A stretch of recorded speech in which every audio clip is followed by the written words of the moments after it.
1. The End of School Days. I am John Ridd, a farmer of the village of Orr in Somerset, and I have a story to tell you. It is about some things that happened to me in my younger days. On the 29th of November, 1673, when I was 12 years old, John Fry, a worker from our family's farm, came to collect me from my school at Tiverton. He rode his horse up to the gate, leading my own little horse behind him. He was 2 weeks early, so I knew something was wrong. "What are you doing here, John?" I asked him. "It's not the holidays yet." He would not look at me. "Oh, I know that, young Master Ridd. But your mother has saved the best apples and cooked some wonderful cakes, all for you." "And Father? How is Father?" I said. It was usually Father who came to collect me, and it was strange that John Fry hadn't said anything about him. "Oh, he's very busy on the farm just now," he said. But John wasn't his usual self, and I knew this was a lie. When I had packed my bags and said goodbye to my friends, I got on my horse and we started the journey home. It was a long journey from Tiverton to Orr, and in places the road was very bad. John Fry would still not tell me why he had come to collect me, or answer my questions about Father. He looked unhappy about something, but I tried to hope for the best, as boys always do. On the hill, at the end of Dulverton town, we saw a big coach with 6 horses. In the front seat of the coach sat a foreign-looking woman, and next to her was a little dark-haired girl. I could see from the girl's soft skin that she was from a rich family, and I felt too shy to look at her more than once. She didn't look at me at all. Opposite them sat a very beautiful lady in fashionable clothes, and next to her was a little boy who was about 2 or 3 years old. The woman in the front, I thought, must be the servant of the family. I always remembered the family afterwards, because I had never seen people who were so grand and so rich. After Dulverton, the road got worse and worse, and soon we came into a very dangerous part of the country. This was Exmoor, a place of high, wild hills and deep valleys. And on Exmoor lived a family of robbers called the Doones. Everyone was afraid of them. They had robbed and murdered on Exmoor for many years, and had grown very strong. Now it was getting dark, and a fog was coming down. It was just the kind of night when the Doones would be out, and we were coming near to the path that they always used. I wanted to ride fast and cross the Doone path as quickly as possible, but John Fry knew better. "Go slowly and quietly," he said, "if you want to see your home again." But when we came to the valley where the Doone path was, we heard the sound of horses. "Hide," said John, and we rode our horses off the path and hid. But I wanted to look at the Doones, and went up onto a hill above the path. From there I saw a frightening sight. Below me, moving quietly, were 30 horsemen. They were heavy, strong men, like all the Doones, and they were dressed for battle, carrying guns. Tied to their horses were all the things they had stolen. Some had sheep or other animals, but one man had a child across his horse, a little girl. She had on a very expensive dress, and I thought it was probably for this that the Doones had stolen her. I could not see whether she was alive or dead, but the sight of that child made me sad and angry. When we got home to the farm, my father did not come out to meet us, not even when the dogs ran up and made a lot of noise.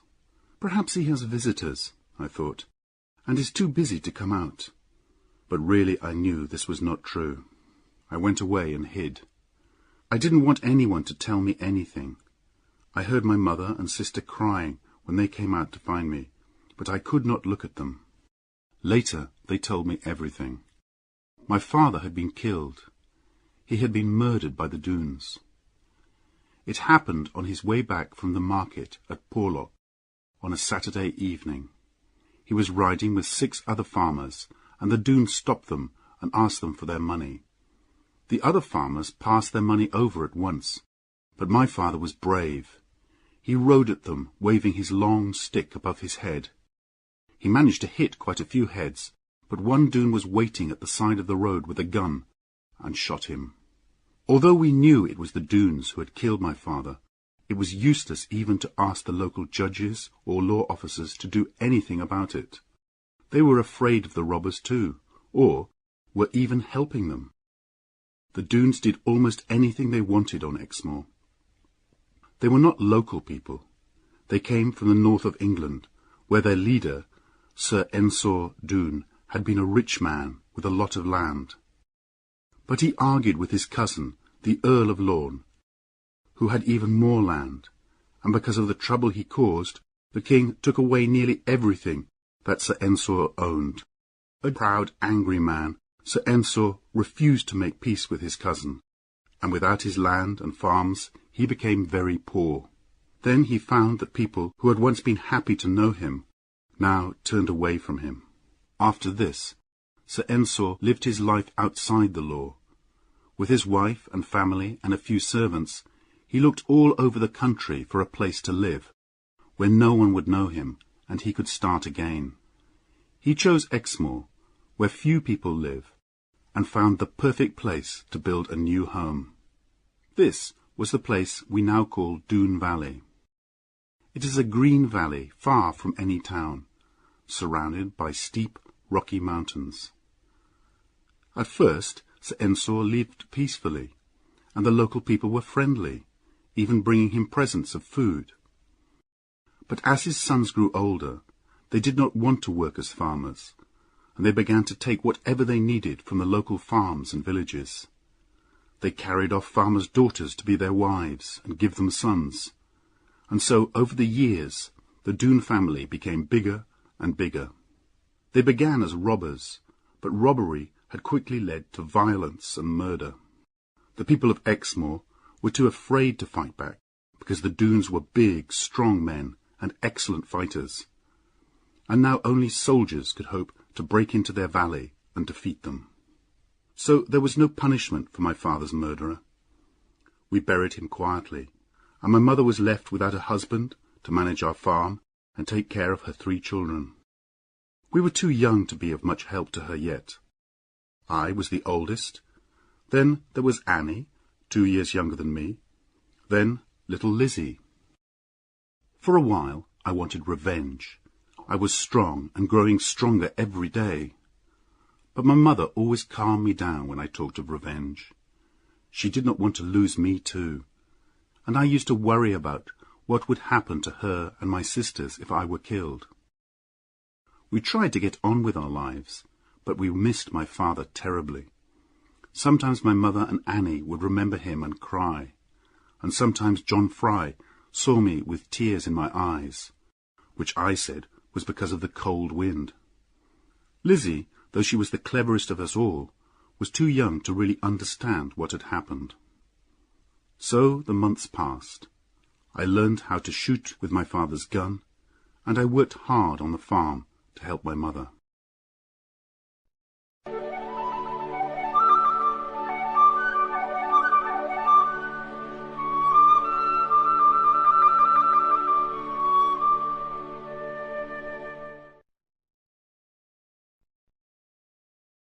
Two, a boy and a girl.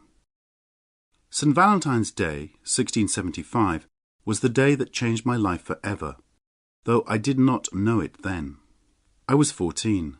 My mother had been ill and was not eating very well, so I went out to find something that she liked. Good, fresh fish caught from clear water. I went first along the Lynn River that runs through our valley. Then I turned into Bagworthy water. Though I knew that this river led to Doone Valley, I did not think about it. I went on catching fish and moving up the river. Then suddenly found myself standing at the bottom of the cliffs outside Doone Valley.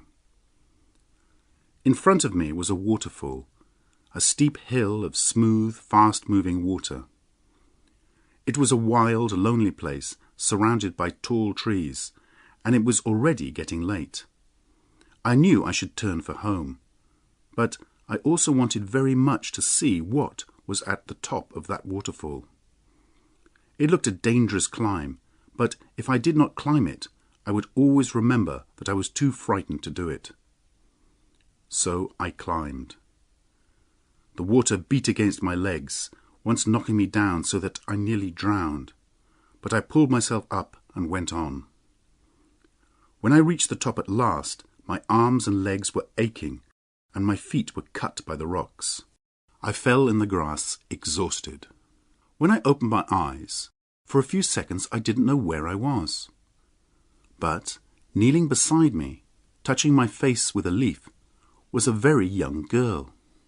"Oh, I'm so glad," she whispered softly, as I sat up and looked at her.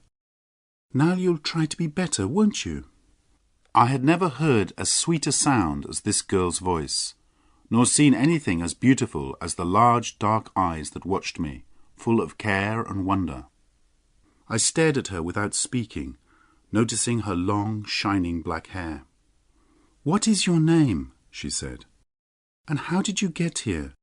And what have you got in your bag?" "They're fish for my mother," I said. "Very special fish. But I'll give you some if you like." "Dear me, you're so proud of them when they're only fish. But look at your feet. They're bleeding. Let me tie something round them for you." "Oh, I'm not worried about them," I said bravely. "My name's John Ridd. What's your name?" "Lorna Doone," she answered in a soft voice and looked down at the grass. She seemed afraid of her own name. "Lorna Doone. Didn't you know?" I stood up and touched her hand and tried to make her look at me, but she turned away. I felt sorry for her, and even more sorry when she started to cry. "Don't cry," I said. "I'm sure you've never done any harm. I'll give you all my fish, Lorna, and catch some more for my mother." But she looked so sad, with the tears running down her face, that my heart ached for her, and I gave her a kiss. At once my face turned red. Here was I, just a simple farmer's boy, but she, though young, was clearly a lady and far above me. She turned her head away, and I felt I should go, but I couldn't. She turned back to look at me. "You must go," she said. "They will kill us if they find us together.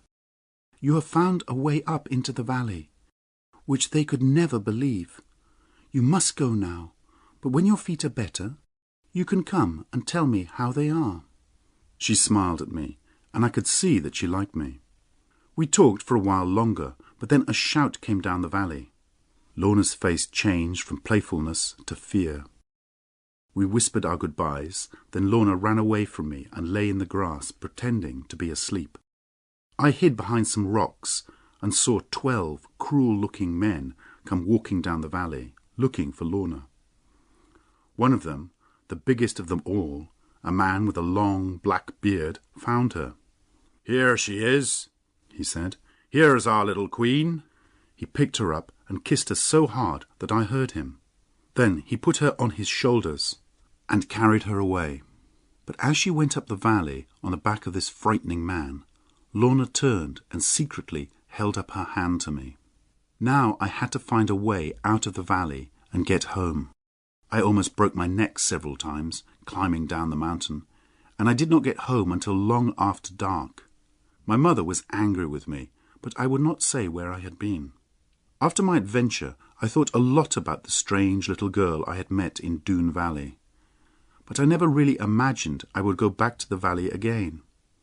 So after a while I thought less about her and got on with my work on the farm.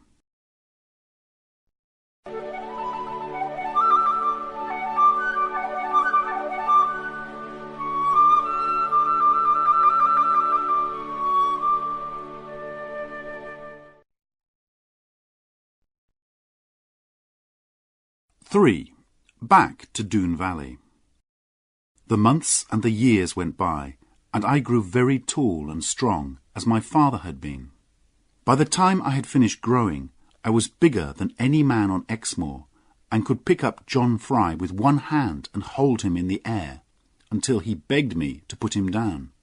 My sister Annie grew more and more beautiful every year, with her wide blue eyes and soft brown hair. She was so kind and so gentle that everyone loved to be with her, and it is easy to understand why my mother's cousin, Tom Faggus, fell in love with her. Tom Faggus was someone that our family was both proud and ashamed of. For a time, he was one of the most famous robbers in England, and people still tell the stories of his adventures all over the country. He had been an honest farmer once, but a rich man had used the law to steal his farm, and after that Tom took his revenge on all rich men he met on the roads. Perhaps that was why he was so popular with the people, as he stole only from the rich, gave generously to the poor and sick, and never hurt anyone in his life. While I was still a boy, he came to our farm one day, asking my mother for food and a bed for the night. At first my mother told him to go away, fearing that we children would learn bad ways from him.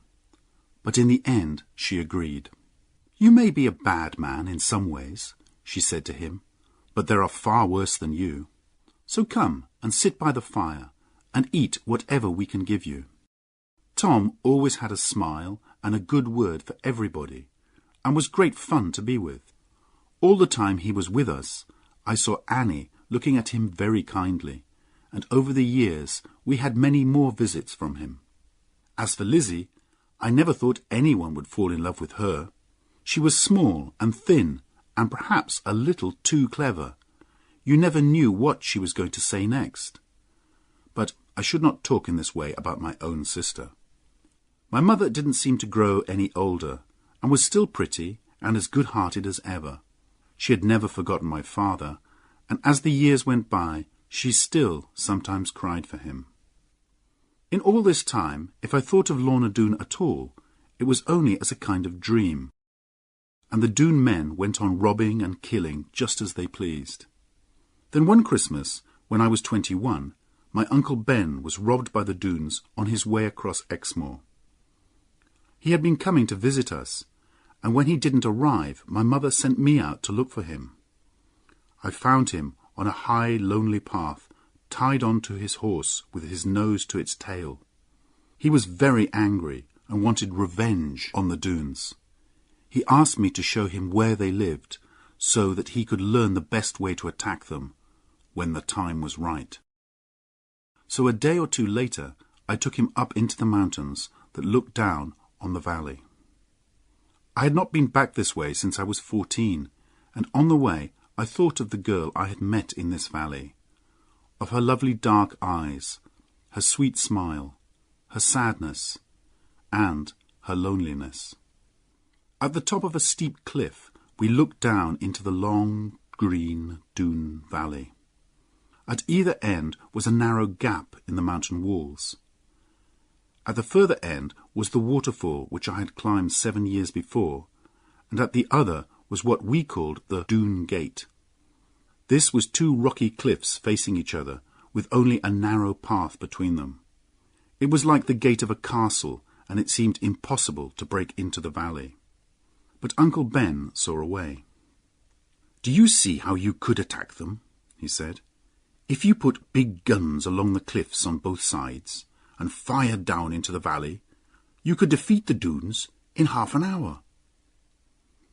But I was not listening to him. I was looking across to the waterfall end of the valley, and a little figure in white walking there. Someone who walked with a very light step. My heart began to beat more quickly, and the blood came to my face. In 7 years I had half forgotten her, and she would never remember me, I thought. But at that moment, once and for all, I saw my future in front of me, Lorna Doone. On the way home I was quiet, and Uncle Ben asked me many times what was wrong with me. But I could not tell him. The truth was, I had decided to go back into Doone Valley. I waited until St. Valentine's Day, the exact day when I had first entered the valley. Again I followed the river, and again I climbed the waterfall. Although I was 7 years older, the climb was not easy. When I got to the top, I looked around me carefully. In the early spring sunshine, the valley was beautiful. As I looked at the stream and the fields of grass on either side of it, I forgot about any dangers. And then I heard someone singing in a beautiful voice. At first I hid behind a rock, but when I looked out, I saw the lovely sight of Lorna Doone coming towards me, along by the side of the stream. Her beauty frightened me.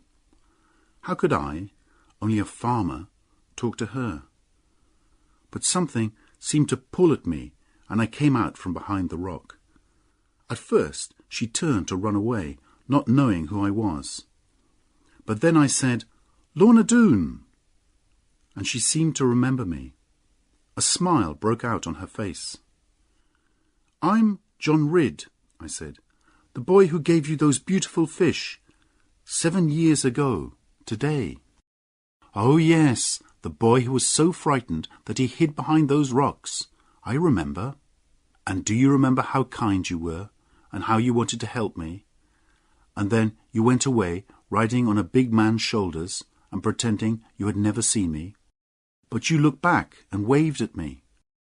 "Oh, yes, I remember everything, because it isn't often I see anybody. Except, well, I just remember, that's all. But don't you remember, sir, how dangerous this place is?"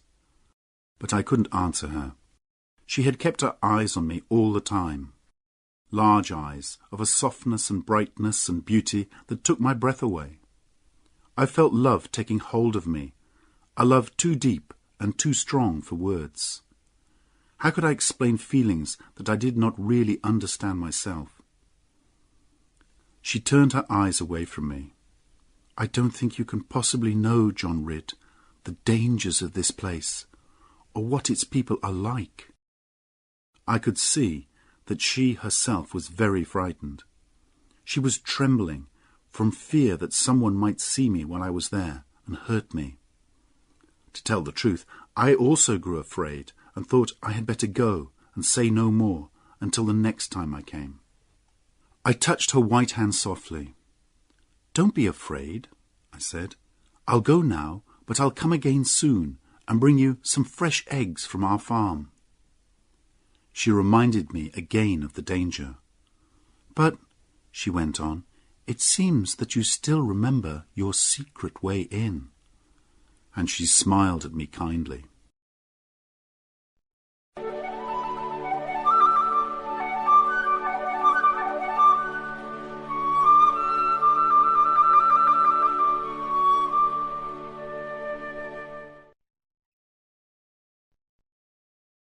"4.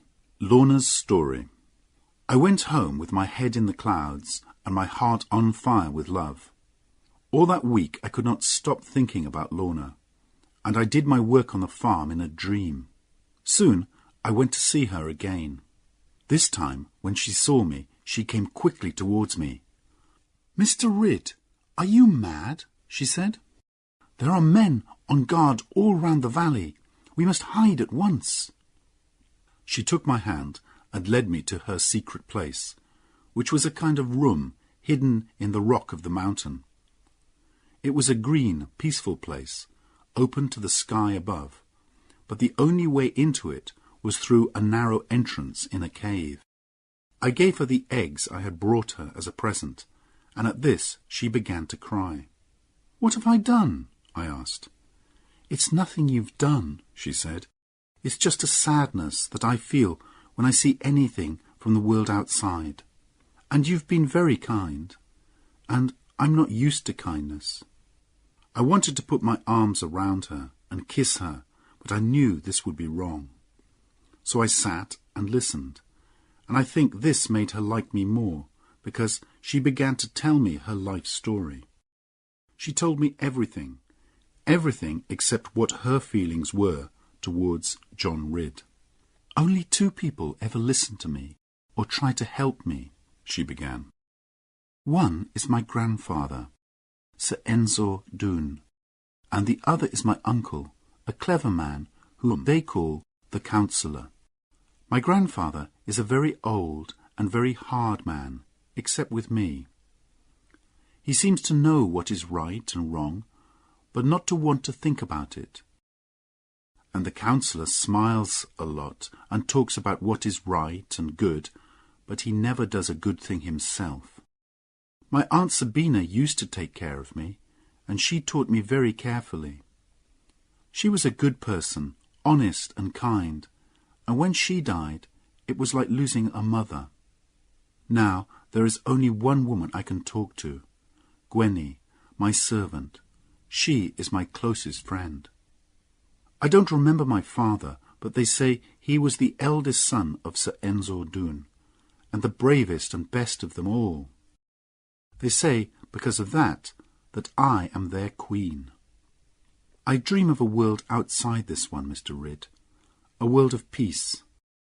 This valley is green and beautiful, but all around me is violence and robbery and stupid behaviour. I can't come down to their level. I can't forget myself and live like them. And strange questions come to me that they can never answer. When I try to think about the past, about my early childhood, I can't remember anything. I want to know what I am and why I am in this place. I suppose you think that's strange. Perhaps people who are happy and at peace don't need to ask questions like those. Here Lorna began to cry again. I could think of nothing to say, but I dried her eyes for her. Mr. Ridd, I am ashamed and angry at myself for talking so much like this. But you, who have a mother who loves you, and sisters, and a quiet home, can't tell how lonely it is to live as I do. I have this secret place to come to, because I begged them for it. Only grandfather and the counsellor come here, and sometimes Carver, the counsellor's son. No one in the valley is as strong or brave as him, but he is not like his father. He is rough and violent, always quick to be angry, and will listen to no opinion except his own. There is talk of him wanting to marry me, but I would rather die than marry Carver Doone. Now you see how unhappy I am here.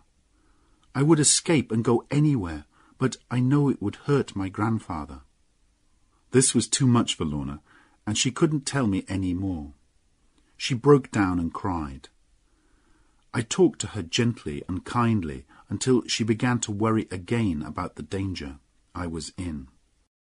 I said I would come back and see her again, but she made me promise not to come back for another month, so that I would not add to her problems with fears about me. During that time, we agreed that if she were in any danger, she would put a dark coat over a white rock near her secret room.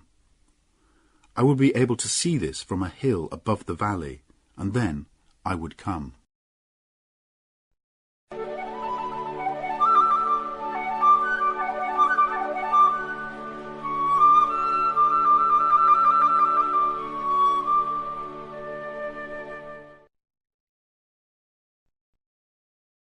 "5. To London. But I was not able to see Lorna again as soon as I had hoped. Before the month had passed, I was called away from home in a very strange and unexpected way. One afternoon, as I was outside the house, feeding the horses, a stranger rode up to our gate and shouted at me. He was a tough-looking, hard-faced man, about 40 years old, with small, quick eyes, and he was dressed very differently from the way we dress in Exmoor. He said he was looking for Plover's Barrows Farm, and a man called John Ridd. When I told him he had found them both, he introduced himself as Jeremy Stickles, a servant of the king, and he gave me a letter. I looked at him in alarm, but he said there was nothing in the letter to worry me. At the top of the letter, my name was written in large letters. I read, "To John Ridd. This letter is to order you to appear before the king's judges in London and tell them anything you know about some matters which may be harmful to the king and the country." Jeremy Stickles seemed very pleased by my fear and surprise at the letter, but he said again that no one was going to hurt me. All I had to do was tell the truth. When my mother read the letter, she became very worried and began to cry. She wondered how the king had heard of me and what he wanted to do with me. But Mr. Stickles, who wasn't really as hard as he seemed, explained everything carefully to her. He told her that the king only knew of me because stories of my great size and strength had reached even London. He had heard I was a good man and thought I could help him. That was all. This made my mother feel better, but I was very unhappy. I was thinking of Lorna. How could I tell her I was going away? I had promised not to go back to the valley for a month, and that was still a few days away. But how terrible it would be if she came to look for me at the end of the month and I was not there. I would have to break my promise and go before the agreed time. Mr. Stickles was happy to stay at the farm for 1 or 2 days to try our good Exmoor food. So I used the time to look for Lorna, but I saw nothing of her in the valley, and no signal that she needed me. There was nothing else I could do. Mr. Stickles wanted to go, and I had to leave for London without seeing her. A journey to London was both long and dangerous in those days because of all the robbers on the roads. As I said goodbye to my mother and sisters and took my last look at the farmhouse, I felt very miserable. But Jeremy Stickles was a good companion. As we rode, he told me many amusing stories of London life, and we became the best of friends. I did not like London. It was a crowded, dirty place, not at all like Exmoor. And even worse, I had to wait more than 2 months before the king's judges were ready to see me. There was a lot of trouble in London at that time, with arguments between the king and the city of London. Nobody had time to talk to John Ridd, but I was not allowed to leave and go home. At last, I was called to see Judge Jeffreys. Jeremy Stickles had told me about Judge Jeffreys. He was the king's chief judge, and there were terrible stories about him. He became very angry if anyone argued with him, and he had sent many of the king's enemies to their deaths. In the room I walked into, there were 3 men sitting on high seats, and they were dressed in very rich clothes. In front of each of them was a desk with pen and paper. The man in the middle seemed to be the most important. He was a big, heavy man with a square chin and a kind of fire in his eyes. He was a man that almost anyone would be afraid of. This was certainly Judge Jeffreys. He gave me a terrible stare and asked me who I was and where I came from. When I had told him, he said, "Well done, John Ridd. You have answered me without fear. I remember this matter now. I will ask you some questions." He looked at me more closely. "In Exmoor," he said, "there is a family of robbers. Is that true?" I told him it was. "And why isn't your local judge doing anything about them?" "I suppose he's afraid, my lord. The robbers are very strong, and their valley is hard to attack." "But they must still answer to the law," Judge Jeffreys said. "What's the name of these people, and how many of them are there?" "They are the Doones, and we think there are about 40 men in the valley." "I will do something about these thieves," he said. "Perhaps I will come down to the west myself."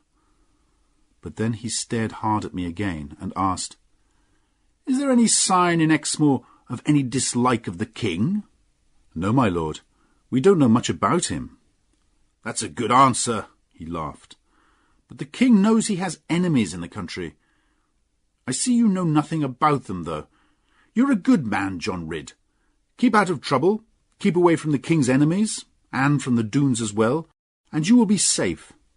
I was going to use you as a spy, but I see you're too honest.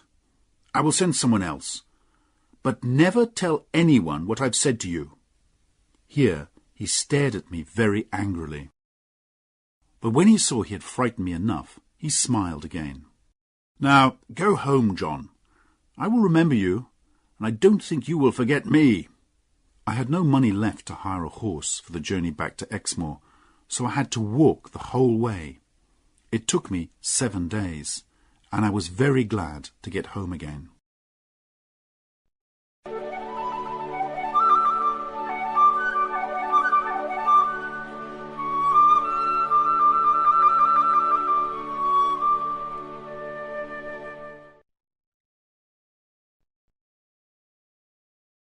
Six. Lorna's new troubles. When I arrived at the farm, Mother held me tightly and cried for half an hour. I gave everyone all the presents I had bought for them in London. But of course what I wanted to do most of all was find Lorna and see how she was. I wanted to tell Mother all about her, but the thought of my father's murder by the Doones stopped me. There was little chance that Lorna would love me, so why should I worry my mother about it? As soon as I could, I went to Doone Valley, but there I could not believe my bad luck. When I looked from the cliff top, I saw Lorna's sign, her coat on a white rock. She had needed me, and now perhaps I was too late to help her. I climbed round the outer cliffs to the waterfall, and was soon looking down towards the green fields of the valley. I stood and waited, not caring now if anyone saw me. And then, at last, a little figure came towards me. I could see she was frightened, so I went towards her slowly. "Miss Lorna, I saw your sign on the white rock that you needed me." "Oh, yes, but that was a long time ago. 2 months or more, sir." And she looked away.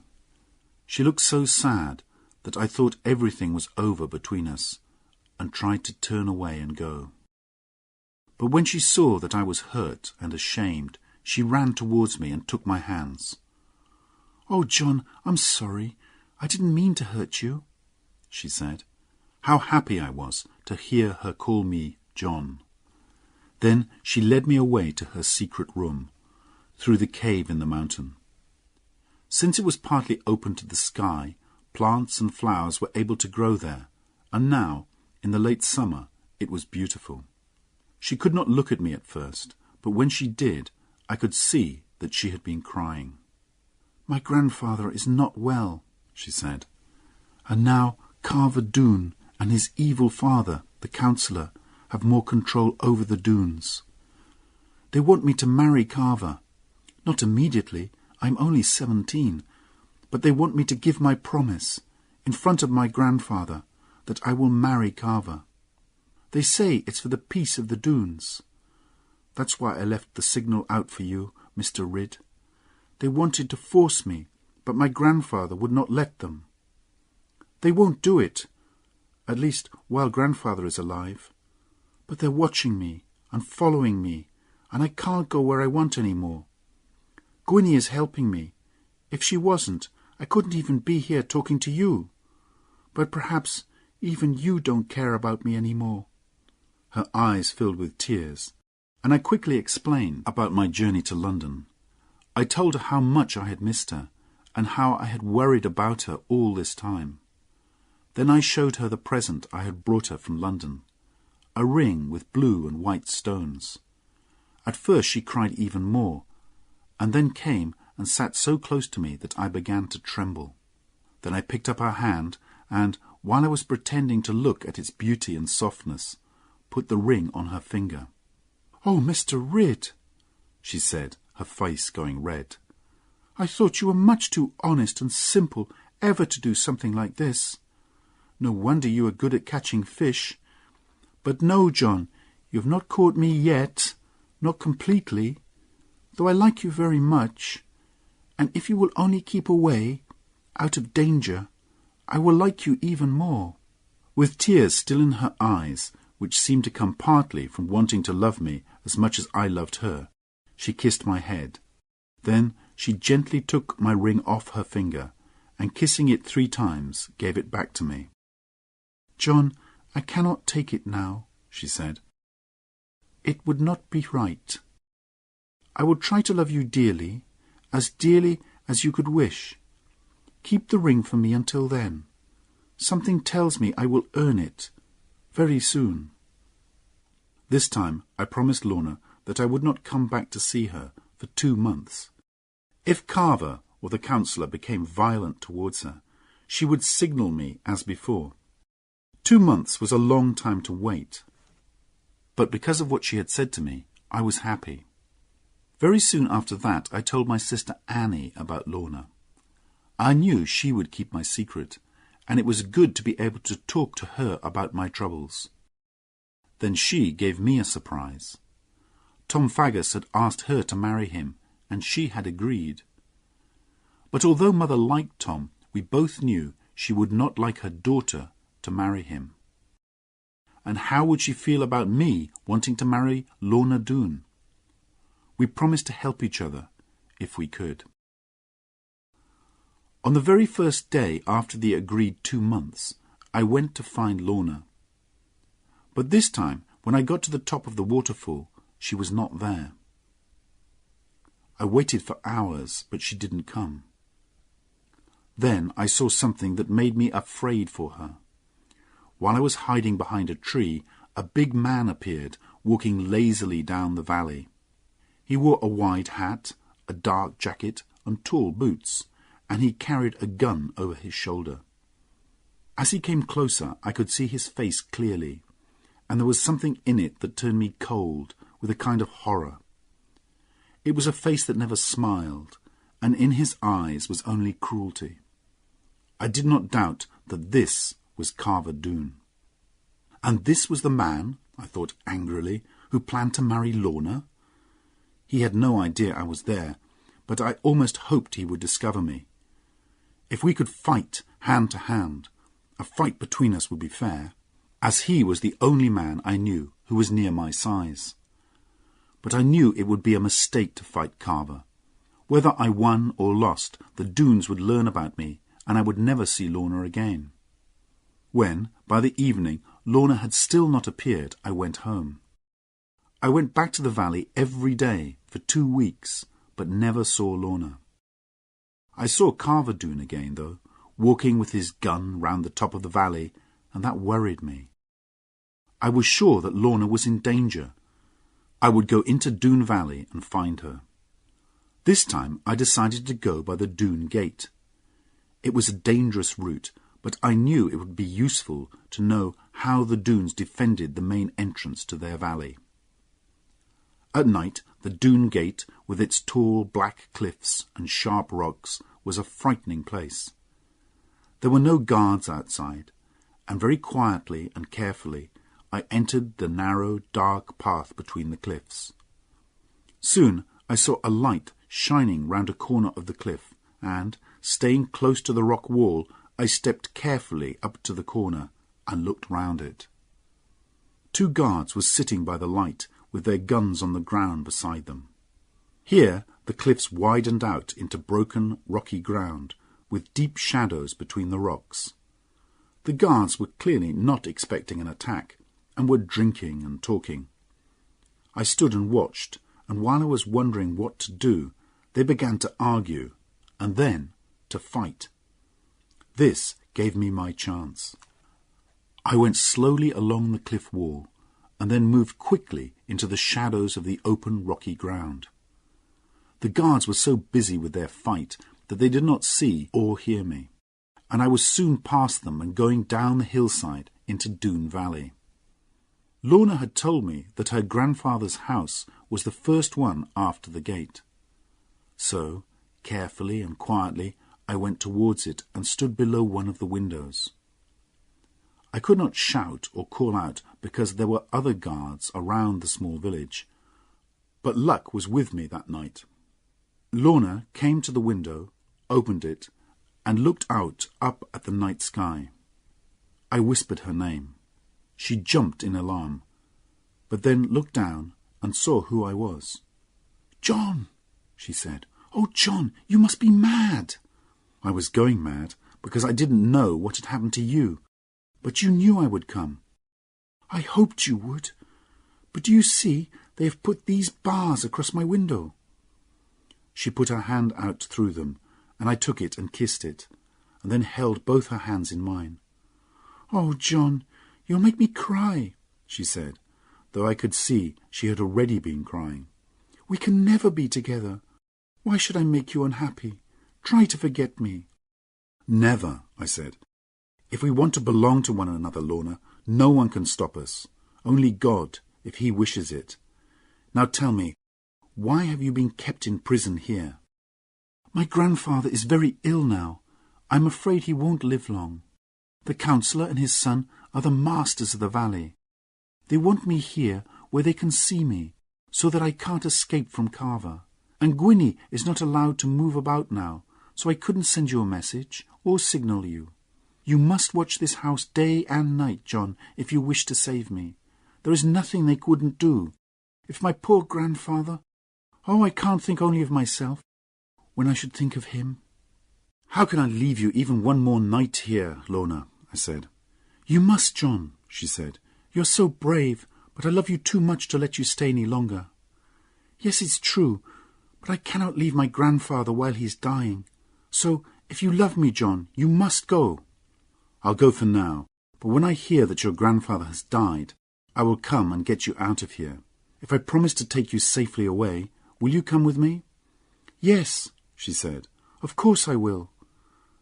So now I took her hand in mine again and put my ring on her finger. I had kept it in my pocket since the day I had first brought it to her. This time she kept it, though she cried and held my hand tightly. "Oh, John, this can never, never be," she said.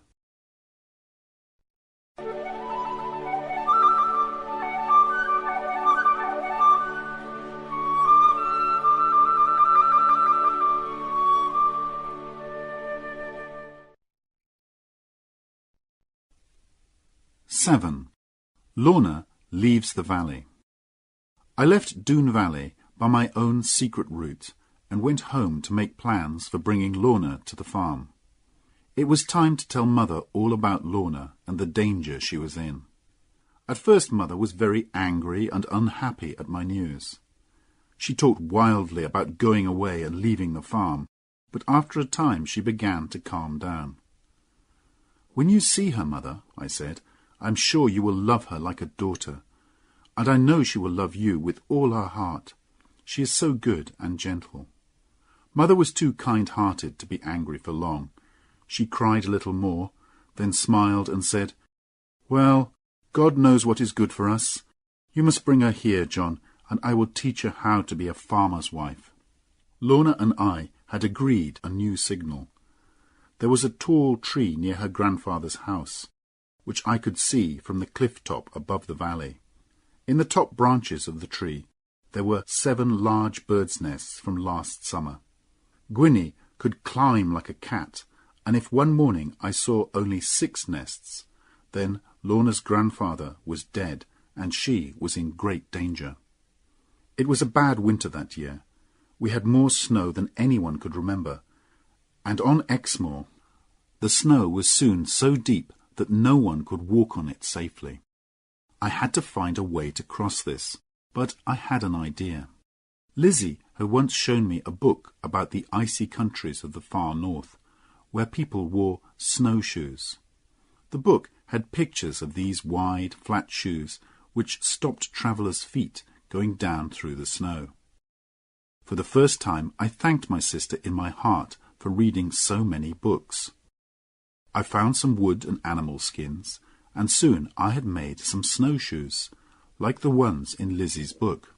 We had a sled on the farm, which we used when the ground was covered in ice. A horse could not pull it in this weather, but with my snowshoes I could. I could use it to carry Lorna and her servant. Some days later I saw only 6 birds' nests in the tree, and that evening I tied myself to the sled and left for Doone Valley. I took the sled to the waterfall, which was now a fall of ice, and tied it up there. Then I continued on foot, going around the south side of the valley towards the Doone gate. But when I looked down, I saw there was a quicker way to reach Lorna. The sides of the valley, like everything else, were covered in deep snow, and here the snow was smooth and icy. I looked around to check that there were no dunes in sight. then sat down on the icy snow and pushed myself off. In seconds I had slid all the way down the mountainside and landed in a hill of soft snow at the bottom. At Sir Ensor's house, I whispered Lorna's name below the window as before. This time Gwynnie let me in, when she was sure who I was. But inside I saw a terrible sight. Gwynnie looked almost mad with hunger, and Lorna lay back on a chair, as white as the valley all around us. "Good God!" I said, and ran to her. I took her in my arms, but she was so weak that she could not speak at first. "We've been kept in here for days without food," said Gwynnie, "and they were going to keep us here until Lorna agreed to marry Carver." "We must leave at once," I said. "Will you come with me, Lorna? I promise to take you safely through the snow." Lorna gave me her lovely smile. "Of course I will, dear," she whispered. "Of course I will." "And you too, of course, Gwynnie," I said. "Be quick now, and help me to get your mistress ready." From outside, I had heard the sounds of singing. There were usually guards around the house, Gwynnie told me, but tonight the Doones were drinking and dancing to welcome Carver as their new leader. This would give us our chance. With all this happening, the robbers would never notice us leaving. We were soon ready. I picked up my beautiful Lorna and carried her through the snow and the darkness to the other end of the valley.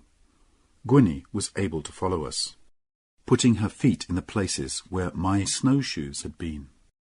I made Lorna comfortable in the sled with her little servant beside her, and I told her to hold on to Lorna tightly. The waterfall was now a path of ice, very steep and dangerous, but I was able to take the sled down it, using my stick and all my strength to stop it going too fast on the ice. When we were down the waterfall, I tied myself to the sled and began to pull.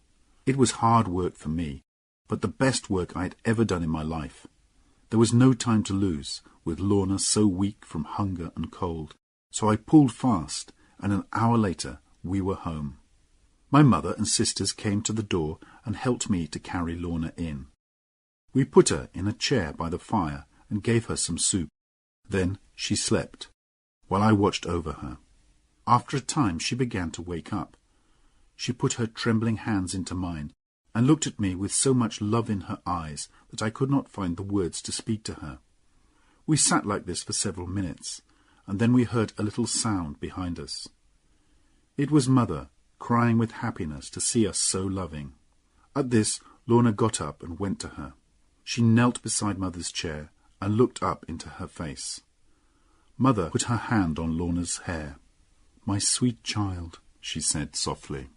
A few days later, when Lorna and I were sitting together by the fire, she said to me, "John, you gave me a beautiful ring, and now I want to give you something. It is only a very poor old thing, but it's all I have. My grandfather gave it to me before he died. I hope you will take it." Then she put on my finger the strangest ring I had ever seen. It was very old, and there was a picture on it. It was hard to see what the picture was, but it looked almost like a cat in a tree. "I shall wear it, my love," I said, "until the day I die."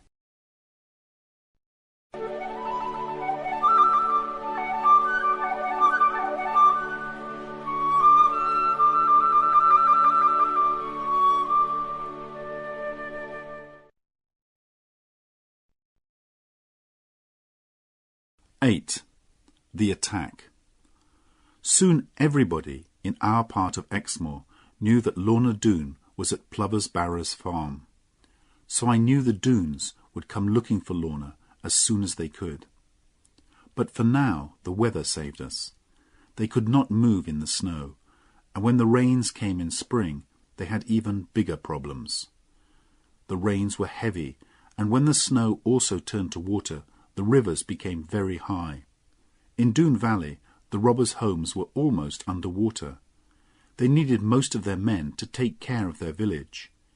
If they attacked us, we knew it could not be with as many men as they would like. Spring also brought a visitor for Annie.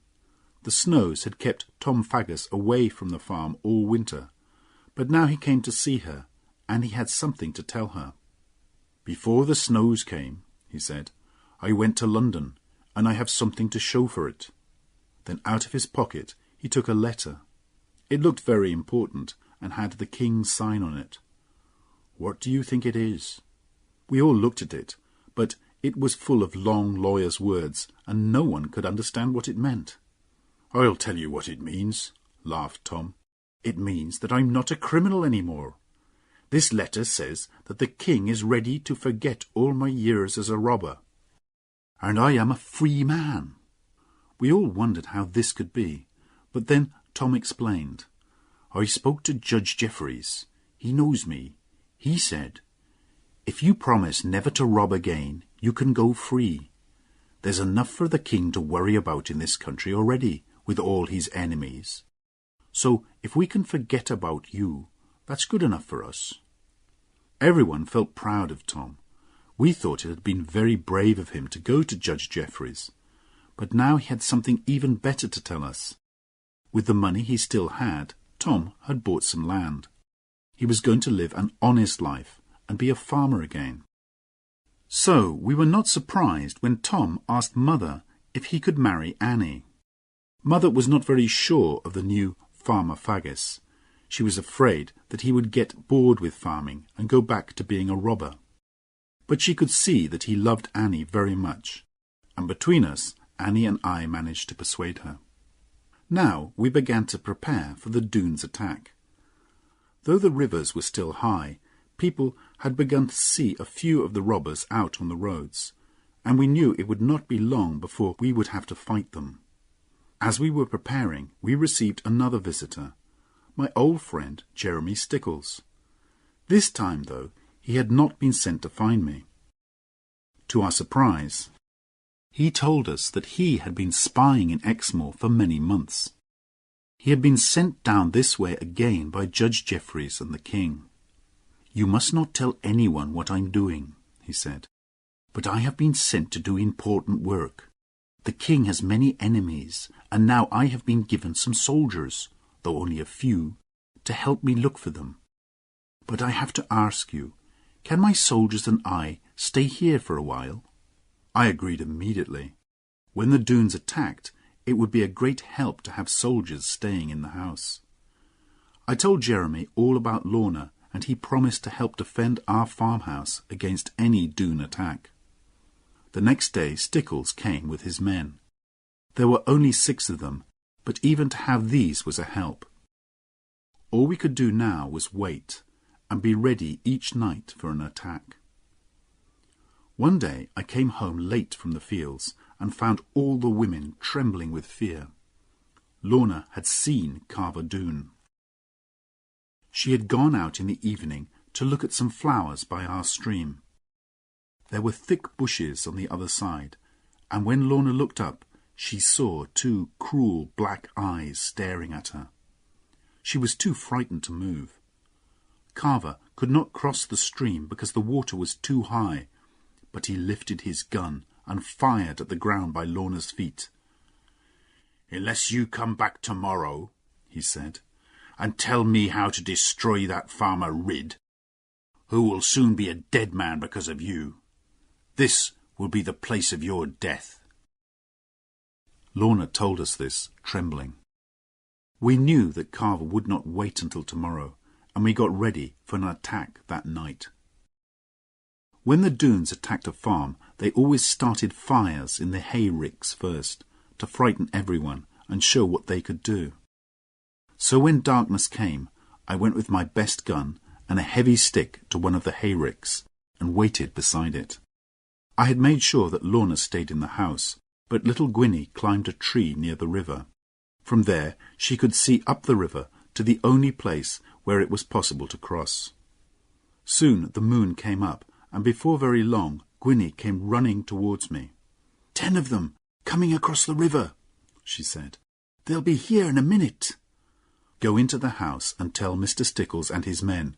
I'll stay here and watch," I said.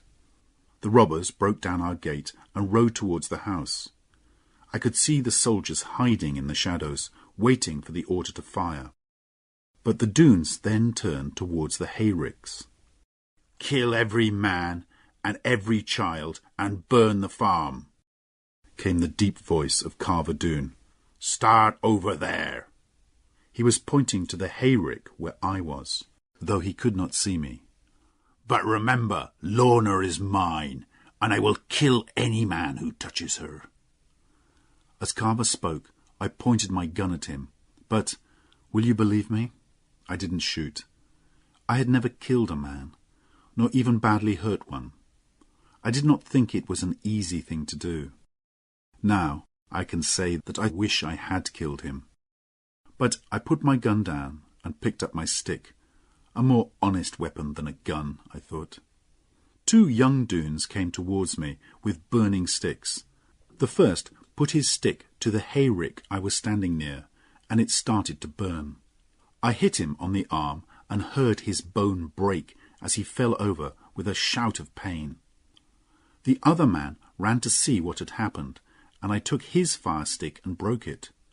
Then he jumped at me, but I caught him, broke his arm, and threw him on top of his friend. I could still see Carver and wanted to jump at him, but I knew he would simply shoot me.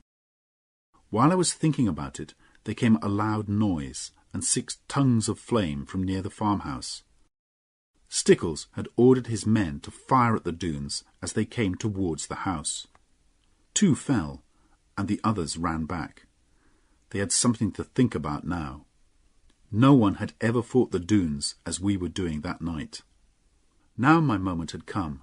I came out from my place near the burning rick. I knew Carver Doone by his size, even in the shadowy moonlight. And I took hold of him by the beard. "Do you call yourself a man?" I said. For a second he was too surprised to do anything. No one had ever looked at him the way I did now. He lifted his gun, but I was too quick for him and knocked it out of his hand. "Now, Carver Doone, take warning," I said. "You think you are so much better than everyone else, but you are no more than an evil robber. Lie low in the dirt from which you came." Then I kicked his feet from under him and knocked him down. When they saw that he was down, the other Doones ran, but Carver simply got up and walked away, shouting at me and everyone. We wondered whether to chase the Doones, but Mr. Stickles said it would be too dangerous on the moor in the dark. One thing was certain. The robbers had known defeat that night on our farm, something they had never experienced since the day they came to Exmoor. And they went home without 4 of their men. 2 were dead, shot by the soldiers, and the other 2 were the men whose arms I had broken by the hayricks. We buried the dead men in the fields, and Jeremy Stickles sent the 2 wounded men to the prison in Taunton.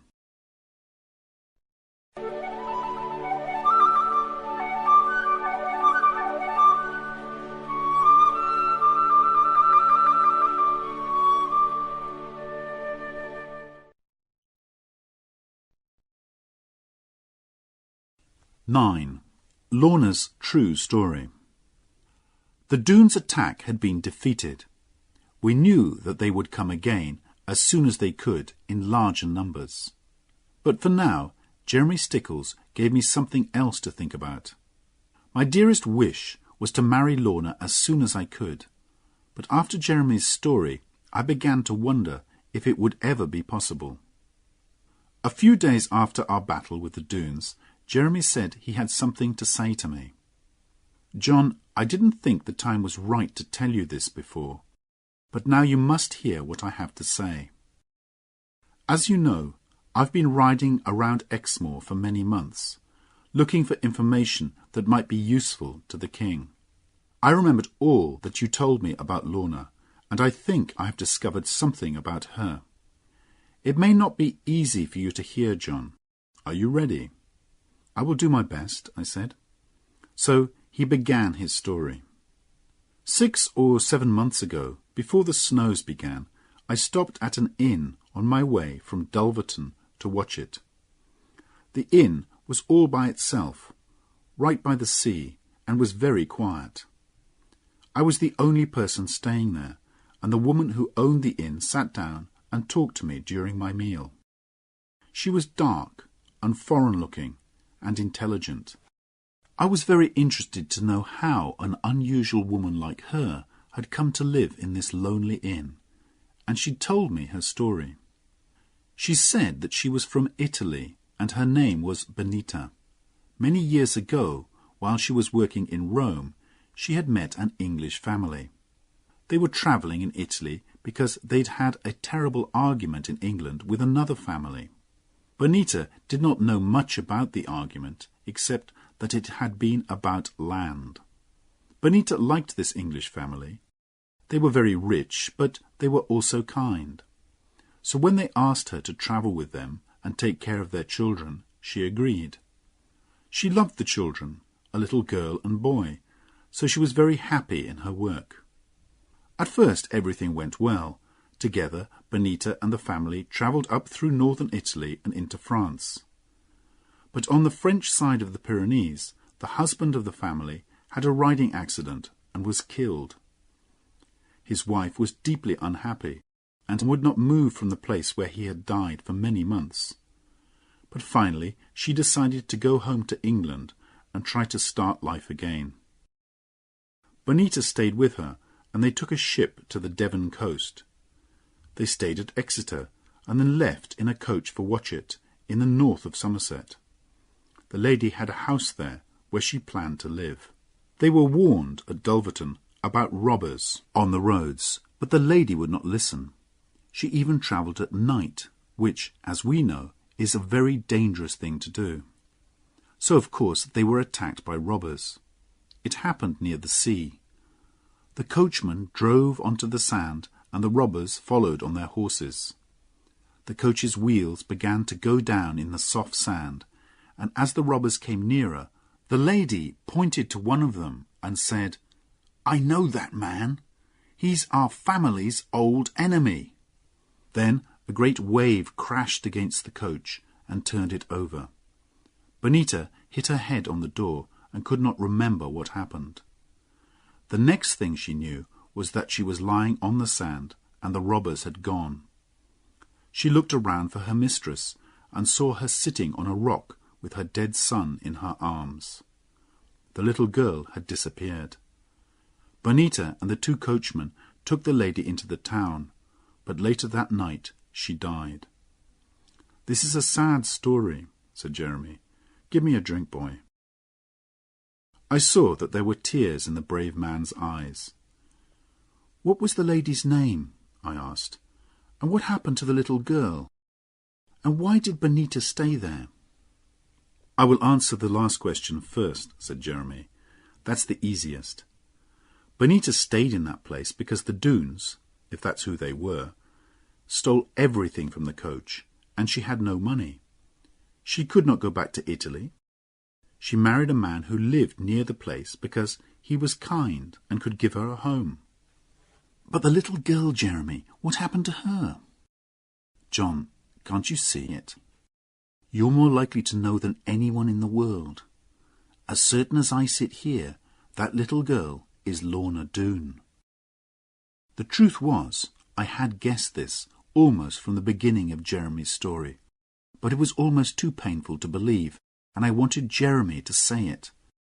When he described the coach leaving Dulverton, the picture was very clear to me, because I remembered that coach, with the foreign-looking woman, the beautiful lady, the little boy, and the young, dark-haired girl. I had seen them on the day John Fry came to collect me from school, on the day I learnt my father had died. I also remembered the frightening sight I saw later that night, of the Doones riding with the things they had stolen, and the one with a little girl across his horse in front of him. I also remembered my anger. Now I saw how the very same day had been the blackest and unhappiest of both my and Lorna's childhood days, and how, from the very start, our lives had been joined together. But there was still one question to answer. "What was the family's name?" I said. "The father was Lord Dougal. He came from a very grand family. But there is more to this. Look at your ring, John, the one that Lorna gave you. Look at that strange sign of a cat in a tree." I saw that same sign above the inn door. That is the sign of the house of Lorne. It is the family that Lorna's mother came from. John, your Lorna belongs to one of the richest and most famous families in England.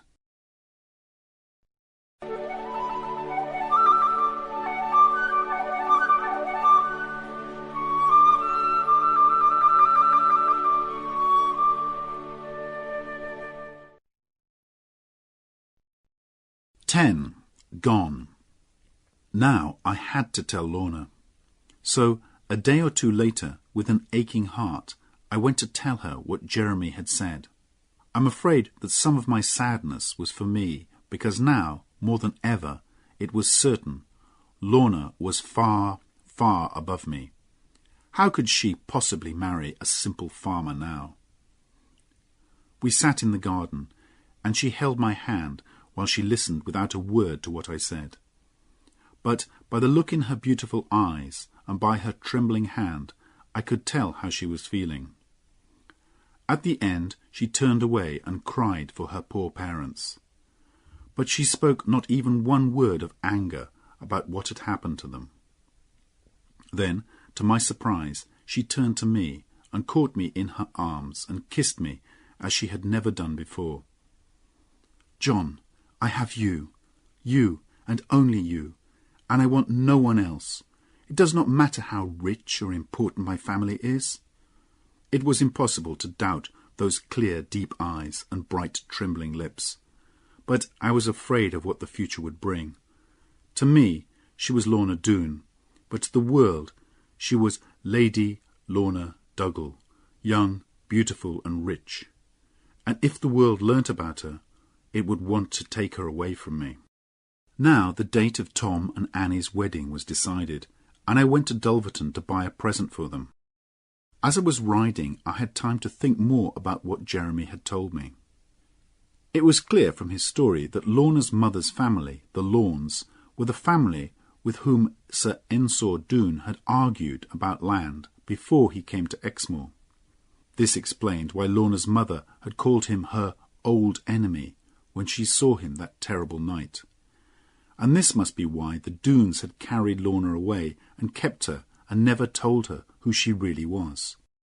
If they could marry her to a Doone before she learnt the truth, perhaps they hoped in this way to get the Lorne family's land. They would be rich and important again, and, at the same time, have revenge on the Lornes. But it would have to be a lawful marriage, so Sir Ensor had taken good care of Lorna and kept her safe from the wild Doone men, and Carver, seeing how beautiful Lorna had become, had decided to marry her himself. In Dulverton I stayed with Uncle Ben and his granddaughter Ruth. She was a beautiful and intelligent girl and had often been very kind to me. I did not spend too much money on a present in Dulverton. I was saving for my own wedding to Lorna. I had told her that if her family's great riches ever came to her, I would not touch any of her money. In fact, we had both agreed that we would give nearly everything to the poor and live simply. 3 days later, dreaming hopefully of the future, I walked into the kitchen at home and saw immediately that something was wrong. Then Mother and Annie told me that Lorna had gone. 2 men had come from London. They were lawyers and had been sent by the king's judges to take Lorna away. The judges had heard that she was still alive, and they and her uncle had ordered her to come to London. Her uncle was Earl Brandir, the last living person in her family, and Lorna now had to live with him. She could not refuse. She was not yet 21, so she had to do what this uncle and the judges said. Of course, she had begged the lawyers not to take her, but they said they had their orders and they could not wait for her to say goodbye to me. Upstairs, by my bed, Lorna had left me a letter. I ran up to read it. She said she loved me, and she said goodbye, and the letter finished like this: John, we have been through so many troubles and dangers, but there is no doubt that we belong together. You must believe me. Whatever happens, I am yours. But I could not stop myself from thinking, it is over. Later, I wondered how the judges and Lorna's uncle had heard that Lorna was still alive. Perhaps Jeremy Stickles had mentioned her in his spying reports to the King and Judge Jeffreys. Perhaps the Doones themselves had sent the news to London in order to get their revenge on me. The daughter of so famous a family would not be allowed to marry a simple farmer and live quietly in Devon. Jeremy was away on one of his spying trips now, so I could not ask him about it. But anyway, there was nothing he could do. The weeks and months passed, and life on the farm seemed lonely and empty. After Annie married Tom and went to live with him, I felt even more alone. Sometimes I used to go over and see her in her new home, but it was not the same as having her by my side, the friend and companion from my childhood days.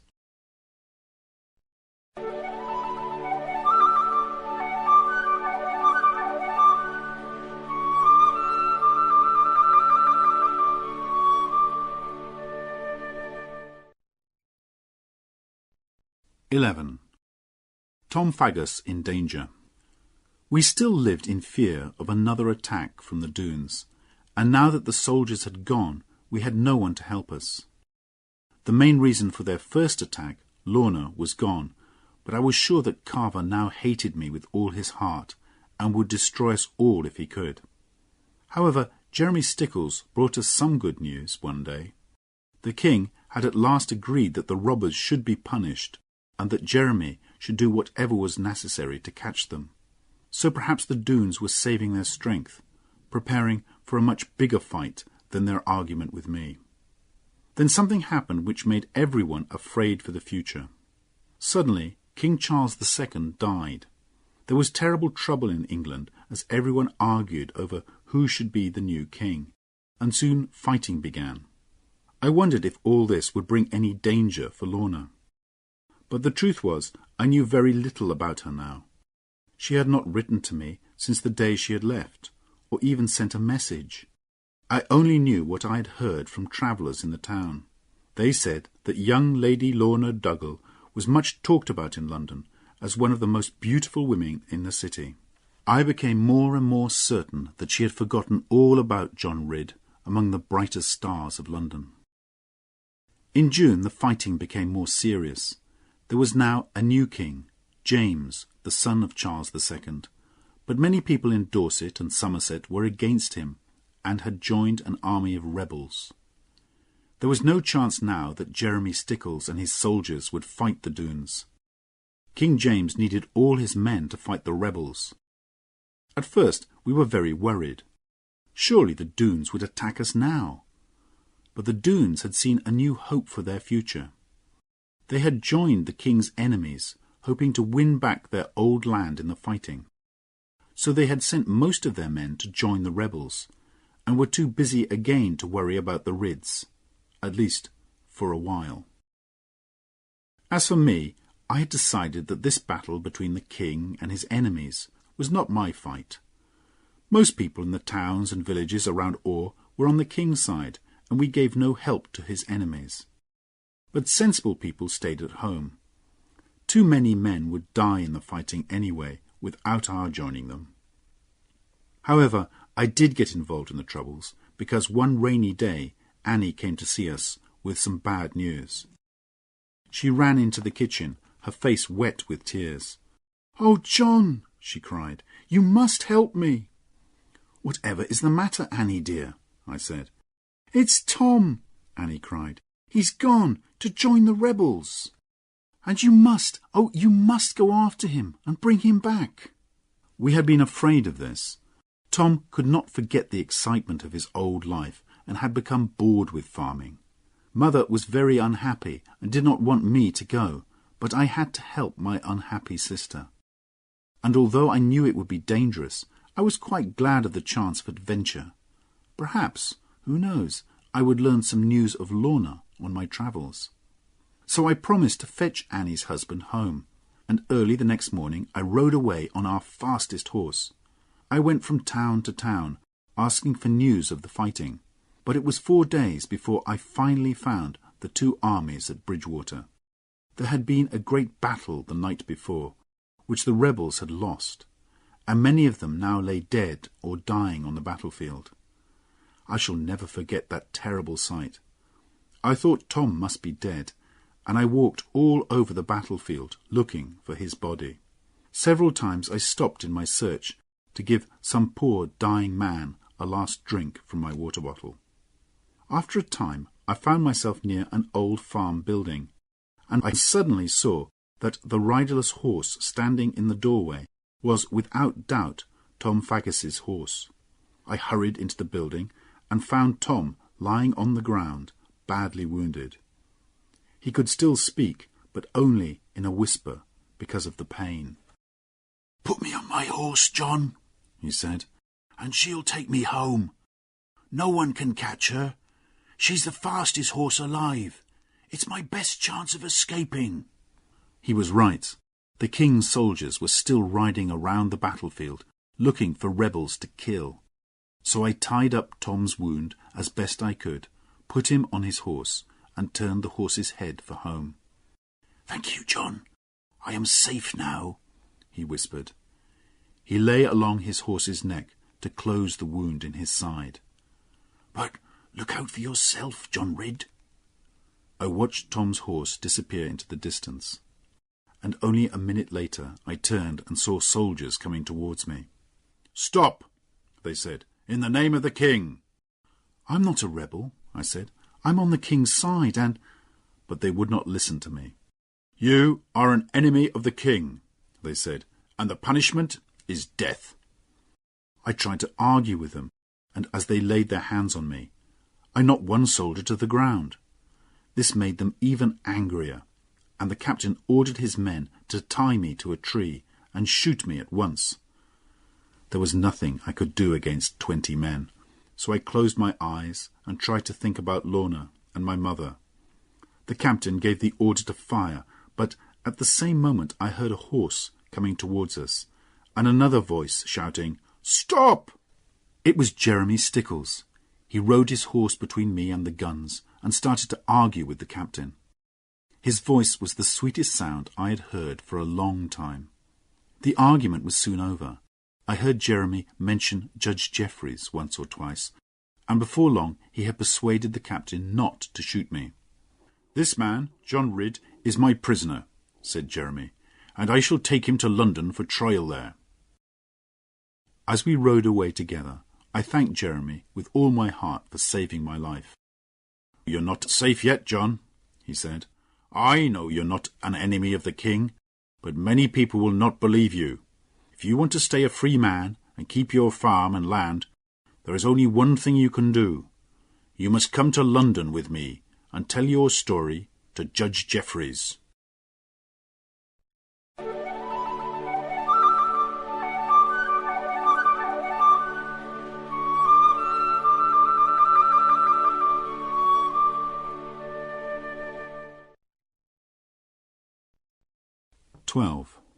Love and Revenge. London, of course, was where Lorna was, but it was 5 weeks before I saw her.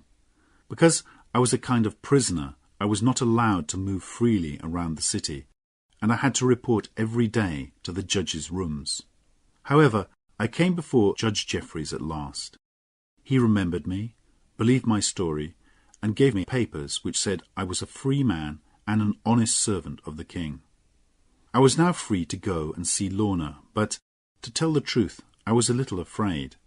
It had been a year since she left Exmoor, a year without one word or letter from her. Did she remember the old days in our farmhouse? Did she still love her poor simple farmer, a man without great riches or a famous family name?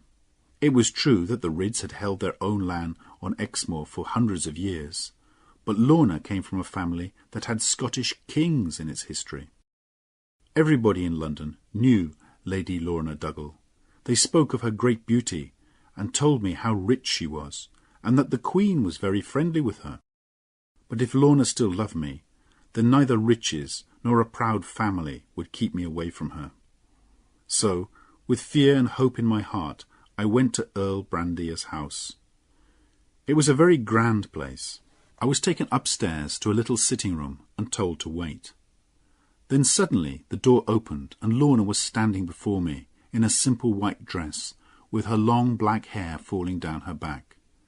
She was more beautiful than ever. She came towards me, holding out her hand. Gently I took her hand in mine, then bent and kissed it. "Is that all?" she whispered. I saw the shine of tears in her eyes, and in another second she was crying in my arms. "Darling Lorna," I cried, holding her close to me, "I love you dearly, but surely you don't care for me now." "Yes, I do, John, yes, I do. Oh, why have you behaved so unkindly?" "I am behaving," I replied, "as well as I can. No other man in the world could hold you like this without kissing you." "Then why don't you do it, John?"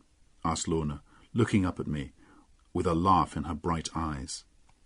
After that, of course, there was no more talking, for about 5 minutes. Then my darling pulled away from me and began to question me. "John Ridd, you must tell me the truth, the whole truth. Why have you never, for more than a year, taken any notice of your old friend Lorna Doone?" "Because," I answered, "my old friend and true love sent me not one word or letter in all that time." "What?" cried Lorna. "Oh, no, my poor John. I have often suspected something like this, but she always said—" With these words she rang a bell very violently, and a few seconds later her servant, little Gwenny, came in. "Gwenny," said Lorna, "what have you done with all the letters I gave you to send to Mr. Ridd? No more lies now." Gwenny gave me a very black look. "I didn't send them," she said. "You're a grand lady now, mistress. You should marry some grand lord, not a poor farmer from Exmoor. I was only thinking of you." "Gwenny, you may go," said Lorna, her voice full of quiet anger. "I don't want to see you or speak to you for at least 3 days.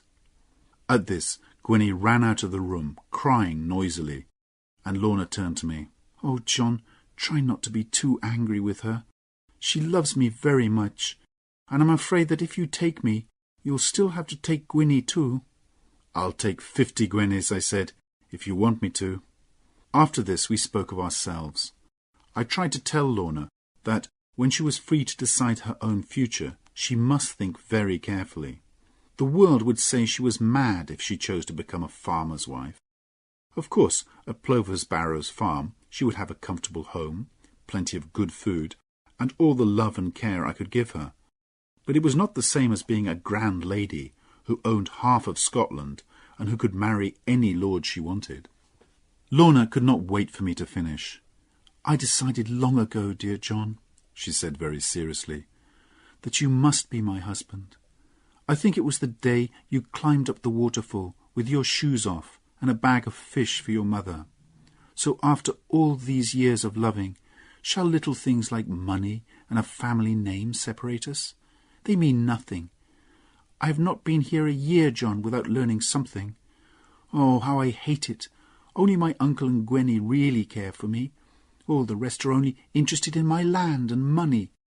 Oh, John, you must never leave me. It would break my heart." Of course, I gave in at once and said, "Darling, you must do exactly what you please."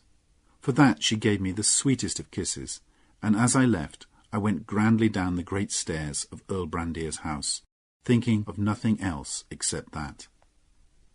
For the rest of my time in London, I went to see Lorna every day, forgetting all about my poor mother and the work that needed doing on the farm. Then one day I received a letter from Lizzie, and I realized that I must get home as quickly as possible. My darling Lorna cried and held me close, but she understood why I had to go. Lizzie's news was this. Jeremy Stickles and his soldiers had finally made their attack on Doone Valley, but it had failed, and Jeremy had been injured. This was the worst possible thing for Exmoor. Now the Doones would make more trouble than ever before, and of course they would attack our farm. When I got home, I learnt that the Doones were robbing everyone around them, and the whole of Exmoor was living in fear of them. Then a few weeks later, something even more terrible happened. The Doones came one evening to the farmhouse of Kit Badcock. a neighbour of ours, while he was out working in his fields. They broke down the door and stole his young wife, Marjorie. 2 of them carried her, screaming and fighting, to their horses, and then rode away. Meanwhile, the other Doones were searching the house for food and drink to steal, and one of them found the Badcock's little son crying in the kitchen. He picked the baby up, threw him into the air, and let him fall onto the hard stone floor. The child's neck was broken, and he died at once. It made me sick just to think of the cruelty of this man, and when people heard this terrible story, they were very angry. They said it was time for the people of Exmoor to take their own revenge. Men from all the farms and villages of Exmoor came to see me. "We cannot expect any more help from the king against the Doones," they told me, "because Jeremy Stickle's attack failed. The king has refused to send any more soldiers. But we've had enough of the Doones. We want to attack them ourselves, and we want you to lead us, John." I said I was no leader, but they would not listen to this. "Try to lead us," they said, "and we will try to follow." In the end, I agreed to do as they asked. I thought we had a chance against the Doones if enough of us decided to fight. There were fewer of them now. Some had been killed in the rebel fighting, and some during Jeremy's attack. We arranged to meet again and make a plan. Tom Faggus, now quite well, rode over to join us, and he soon had a very clever idea. "We're not soldiers," he said, "and we'll never defeat the Doones if we try to fight all of them in their valley. So we must lay a trap. You know the caves on Exmoor where gold was once found? Well, we'll tell a story around Exmoor that men have been digging secretly and have found a new cave, with rocks full of gold. We'll say that the gold will be taken away on a certain night, at a certain time. The Doones will naturally plan to attack and steal this gold, but some of us will make a trap for them in the caves. Meanwhile, the rest of us will attack the valley as soon as we know that some of the robbers have left." The second part of our plan was this. Tom would take some of our men and pretend to attack the Doone Gate, while our main attack would really come from the waterfall end of the valley, the route I had discovered so long ago. The plan went well. The story about the gold was whispered in the right ears, and on the agreed night our spies watched a large group of robbers leave Doone Valley on their way to the caves. Meanwhile, as the moon rose above the hills, I was leading my 20 men to the bottom of the waterfall. John Fry, our old farm worker, was in the mountains which looked down into the valley. When he saw the fighting start at the Doone Gate, he would fire his gun as a signal to us. Soon the sound of John's gun rang around the mountains, and I and my men climbed up the waterfall and into the valley. Tom's men were making as much noise as possible at the Doone Gate, and all the Doones had run to join the fight there. We went quietly along the valley, keeping to the shadows under the trees, until we came to the Doone town. Then we got to work with our fire sticks, and before long every Doone house was on fire. We took good care, however, to burn no women or children, and we made sure that they were all out of the houses first. When they saw the flames and smoke rising from their houses, the Doone men came running back from the gate. By the time they reached us, the whole valley was burning, houses, trees, everything, right up to the sides of the mountains. As the men came towards us, we saw that there were only 12 of them. In the bright firelight, they could not see us, but we had them right in front of our guns. There were so few of them that I thought we could take them as prisoners. But my men did not wait for a word from me. They saw the chance of revenge on the men who had burnt their homes and stolen their women for so many years. They fired, and 5 Doones fell dead. The robbers fired back wildly, but they could not see us clearly in the shadows. Soon all the guns were empty, and the battle became hand-to-hand fighting, with knives and sticks. I stood to one side. The only Doone I wanted to meet was Carver, but as I started to look for him, I saw something white in the grass, moving close to the ground. I ran to see what it was, and found the counsellor. I recognised him from Lorna's descriptions, and here he was, on his hands and knees, trying to escape from the fighting. The white thing I had seen was his long white hair. When he saw me, he got to his feet. He knew at once who I was. "John Ridd," he said, "won't you be kind to an old man? Let me get away from this violence, John." "I will let you go free, sir," I said, "but on one condition. Tell me honestly, which Doone killed my father?" "I will tell you honestly," he said, "though it hurts me to say it. It was my son, Carver."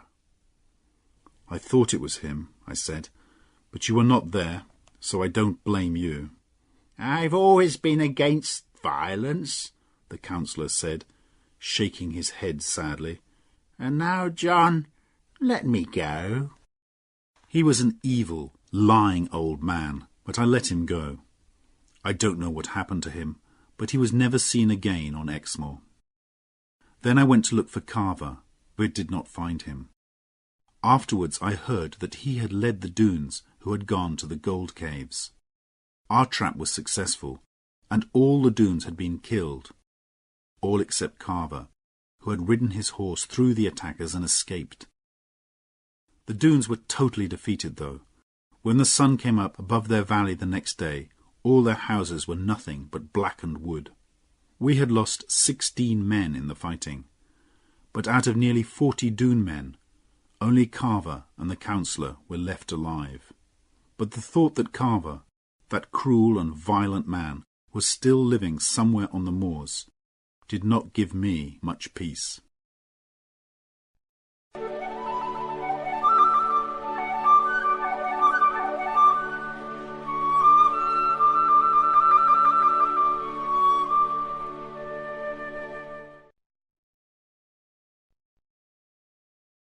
"13. The Last Battle." The next thing that happened was the return of Lorna, my own darling. She stepped out of her coach and ran into the house, as happy as a bird to get home again. All the house was full of brightness and sunshine as she ran here and there, laughing and talking. Oh, how she loved this old chair! And she must see the kitchen fire. And where was her old friend the cat? As for me, I threw my best hat over the hayricks and shouted for happiness. Lorna was now free to make her own decisions, she told us. Earl Brandir had died. She had grown to love this fine old gentleman and was very sad at his death. But now she could do what she wanted, even marry that good servant of the king, John Ridd. At last the waiting and the worrying was over, and happiness was ours. But in her softest moments, when she was alone with me, Lorna could not quite hide the fear that still lay deep in her heart. I felt it too, a fear that something evil, something terrible, could still happen. There was great excitement all over Exmoor when people heard of our wedding. Everyone had heard of the defeat of the Doones and the strength of John Ridd and the beauty of Lorna. People came from more than 30 miles around. Mother, Annie and Lizzie arranged everything, with the help of Uncle Ben's granddaughter Ruth, who had also come for the wedding. When the day came and Lorna stepped up to my side in Awe Church and took my hand, I was afraid to look at her. She was so beautiful, so fresh and lovely in her simple white dress. But when we had each said, "I will," and my ring was on her finger, we turned to each other. Her laughing eyes were serious now, and full of so much love that my heart nearly stopped beating. Darling eyes, the loveliest, the most loving eyes. Then the sound of a shot rang through the church, and those eyes were clouded with death. Lorna fell at my feet, and her bright red blood ran over the wooden floor. I lifted her up, whispering soft words of love, but as she leant her head on my chest, her eyes closed, and she breathed her last goodbye to life. Then I laid my wife in my mother's arms and went out for my revenge. Of course, I knew who had done it. There was only one man in the world who could do a thing like this, I jumped on my horse and rode away fast. I don't remember who showed me the way. I only know that I took it, and the men fell back before me. Soon the shouts of some men told me that I was getting close, and there, ahead of me, rode a man on a great black horse, and I knew that the man was Carver Doone. His life or mine, I said to myself, whatever God decides, but the two of us cannot live in this world one more hour together. I had no weapons, and I knew he had a gun, but I also knew, as surely as night follows day, that I would kill this man. He rode up onto the moors, and I followed. His horse was fast, but he did not know this part of Exmoor. He rode straight into a little valley from which I knew there was no escape, because at the end of it there was only a black, bottomless bog. As I rode after him, I reached up to a tree that was growing in the rocks above me and broke off a great branch. Then Carver turned the corner and saw what he was riding towards. He pulled back from the bog in fear, and turning his horse, he fired and rode straight at me. The bullet hit me somewhere, but I took no notice. I put my horse across his path, lifted the branch above my head, and brought it down hard on his horse's head. Both horse and man crashed to the ground. Before Carver could move, I jumped down. He got up with a black look on his face and started to speak. For an answer, I hit him on the side of the face. I would not dirty my mouth by speaking to this man now. Then he ran at me and put his hands around my neck. I had never met strength like this, and felt my neck would break. But I took hold of his arm and almost pulled it from his shoulder. Then I took him by the neck, as he had done to me. His eyes burned with anger, and he threw himself against me. But God gave me great strength that day. In 2 minutes he was lying on the ground, half dead. "I will not hurt you any more," I said, when I could breathe again. "Carver Doone, you are beaten. Go on your way. Thank God you are alive, and never come near me again." But it was too late. The black bog had him by the feet. As he lay like a mad dog in front of me, the ground itself began to pull him in. In our murderous battle, we had not noticed where we were going. I only just managed to jump with my last strength from the terrible blackness. But I could do nothing for Carver. While his mad eyes stared and his arms waved wildly above his head, the black bog pulled him down and he disappeared from sight. I don't know how I got home. I had lost a lot of blood. By the time I got to the farm, I was riding in a dream. John Fry took my horse away, and Mother led me indoors. "I have killed him," I said, "as he killed Lorna. Now let me see my wife. She belongs to me, though she is dead." "You cannot see her now, John," said Ruth, coming forward. "Annie is with her now." "What does that matter? Let me see my dead one, and then die." All the women moved away from me, crying. Only Ruth stood by me and put her little hand in mine. "John, she is not your dead one. She may still be your living one, and your wife. But you must not see her now. The sight of you like this will certainly kill her." I could not understand what she was saying, but I let them lead me upstairs to my bed. The bullet had broken a bone in my chest, and I was soon in a fever. It was only much later that I learnt how Ruth had saved Lorna's life. When I had run out of the church, Ruth had taken control. She made John Fry and the other men carry Lorna home immediately. There she cut off the wedding dress, pulled the bullet from Lorna's wound, and stopped the bleeding with cold water. All this time Lorna lay still and white, and everyone was sure that she would die. But Ruth covered the wound with a cloth, kept her warm, and made her drink a little wine from a spoon. And after a while everyone could see that Lorna was still breathing. She lay close to death for many days, but with Ruth's loving care she slowly began to get better. Meanwhile I lay in my bed, only half conscious, and in my fever I did not believe them when they told me Lorna was still alive. I knew in my heart that she was dead, and I had no interest in life. A life without Lorna was worthless, without meaning. Mother cried, and thought that I would die. But after 6 weeks the fever left me. I was so weak that I could not leave my room. Outside the sun shone on the spring flowers, but in my misery I cared nothing for the beauty of the world. Then the next morning Ruth came to see me. "John," she said, "are you well enough to see your wife? I was afraid to bring her before, while you were so ill." "I don't understand," I said, staring at her. She went away, then came back, and behind her was Lorna. Ruth closed the door and ran away, and Lorna stood before me. But she did not stand for long. She ran to me and managed to get into my arms, although they were too weak to hold her. She put her warm young face against mine and would not look at me, preferring kissing to looking. I felt my life come back to me.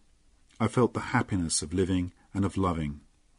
I felt the sweetness and the sadness of my Lorna's tears, and the softness of her loving lips, and the world, suddenly, was a good place again. I have not much more to tell. Over the days that followed, Lorna sat beside me, and we watched each other getting better. We have never tired of watching each other since. Now we live peacefully on the farm. Though Lorna still has great riches, we never use the money, except for some poor neighbour. I sometimes buy her beautiful clothes, but she soon gives them away, or keeps them for the children. Tom and Annie are happy, except for a few small adventures. Tom remains on the right side of the law, and they have honest children. Lizzie married the captain of Jeremy Stickle's soldiers, who had stayed with us when we fought the Doones. Ruth is not married yet, but there is a man who loves her, as much as I love Lorna, and I'm sure he will win her soon. But of Lorna herself, my darling wife, I won't say much. A man should not talk too much about the best thing in his life. Year by year, her beauty and her loving kindness grow greater. And after all this time, and all that has happened to us, she is still my Lorna Doone.